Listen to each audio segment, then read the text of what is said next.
வாங்க தே. சமையலா முடிஞ்சிச்சு தே. காலையில் வெண்பொங்கல் வச்சேன். ஊற்றிக்க சாம்பார் சட்னி வச்சுட்டு சரி உளுந்த வடை கொஞ்சம் போட்டுருவோன்னு உளுந்த வடை கொஞ்சம் போட்டேன்.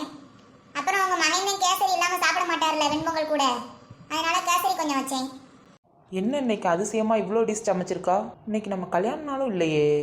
இன்னைக்கு ஒரு பிடி பிடிச்சிட வேண்டியதேன். சரி தே, பாருங்க என்னன்னு. நான் இனிதான் உங்களுக்கு சாப்பாடு பரிமாறணும். மகா, கிச்சனில் சாப்பாடே காணும். எங்க அடுப்பு மேலே தானே வச்சிருக்கேன், நீங்கள் பார்க்கலையா? அடுப்பு மேலேயா? அடுப்பு மேலே பழைய சோறை தான் தண்ணி ஊற்றி போட்டு வச்சிருக்க. அதுதான் சாப்பாடு. செல்ஃபில் ஊறுகாய் வச்சிருக்கேன், எடுத்துக்கோங்க. பழைய சோறு தான் சாப்பாடா? அப்புறம் எங்கள் அம்மாட்ட வெண்பொங்கல் சாம்பார் கேசரி வடைன்னு இருந்த. அது சும்மா சொன்னீங்க. அப்புறம் பழைய சோறு தான் வச்சிருக்கேன் அப்படின்னு சொல்லவா முடியும்? அப்புறம் உங்க அம்மா என்ன நினைப்பாங்க? ஏதோ நான் உங்களை கொடுமைப்படுத்துற மாதிரி நினைக்க மாட்டாங்க. அதனடி உண்மை.